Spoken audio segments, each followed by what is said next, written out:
গরিব চাষি রামু দিনের পর দিন অভাবে কষ্ট পাচ্ছিল। তার ছোট্ট জমিতে ফসল ভালো হতো না, আর গ্রামের লোকেরা তাকে তুচ্ছতাচ্ছিল্য করত।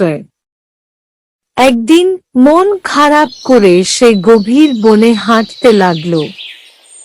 হঠাৎ বাতাস থমথমে হয়ে গেল, চারপাশের পাখিরা যেন একসাথে চুপ করে গেল। রামু একটু ভয় পেল, কিন্তু চলতে থাকল। বনের মাঝে সে এক বিশাল বটগাছের নিচে পৌঁছাল। আচমকা গাছের ছায়া থেকে বেরিয়ে এলো এক কালো ছায়ামূর্তি। চোখ দুটো জ্বলজ্বল করছে আগুনের মতো।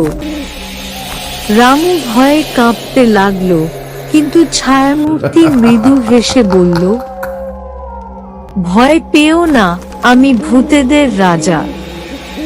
তোমার দুঃখ আমি জানি। আমি তোমাকে সাহায্য করতে চাই। রামু অবাক হয়ে জিজ্ঞেস করল, আপনি কিভাবে সাহায্য করবেন? ভূতের রাজা একখানা ছোট্ট বীজ রামুর হাতে দিলেন। এটা কোনো সাধারণ বীজ নয়, এটা এক ভূত গাছের বীজ। দিনে এতে সুস্বাদু ফল ধরবে, কিন্তু রাত হলেই সেই ফল ভূত হয়ে যাবে। তবে মনে রেখো, কোনোভাবেই রাতের বেলা গাছের কাছে যেও না। রামু বিস্মিত হয়ে বীজটি নিল এবং বাড়ি ফিরে নিজের জমির এক কোণে তা রোপণ করল। পরদিন সকালে সে দেখল, এক রাতের মধ্যেই বীজ থেকে চারা গজিয়েছে। কয়েকদিনের মধ্যেই গাছ বড় হয়ে গেল, আর তাতে ঝুলতে লাগলো লাল নীল রঙের অদ্ভুত সব ফল। রামু খুশি হয়ে এক ফল খেয়ে দেখল, আহা, এমন সুস্বাদু ফল সে কখনো খায়নি। সে ফলগুলো বাজারে বিক্রি করতে লাগল, আর অল্প দিনেই তার অভাব দূর হয়ে গেল। গ্রামবাসীরা অবাক হয়ে জিজ্ঞেস করল, এত সুস্বাদু ফল কোথা থেকে পাও তুমি? রামু শুধু মিষ্টি করে হাসল, কিন্তু গাছের রহস্য কাউকে জানাল না। এদিকে গ্রামের এক লোভী জমিদার লক্ষ্য করল, রামু হঠাৎ করে ধনী হয়ে উঠছে। সে ঠিক করল, রাতের বেলা লুকিয়ে দেখবে গাছের রহস্য কি। এক গভীর রাতে জমিদার ও তার সাঙ্গপাঙ্গরা রামুর গাছের দিকে গেল। কিন্তু যা দেখল তা দেখে তারা আতঙ্কে কেঁপে উঠল।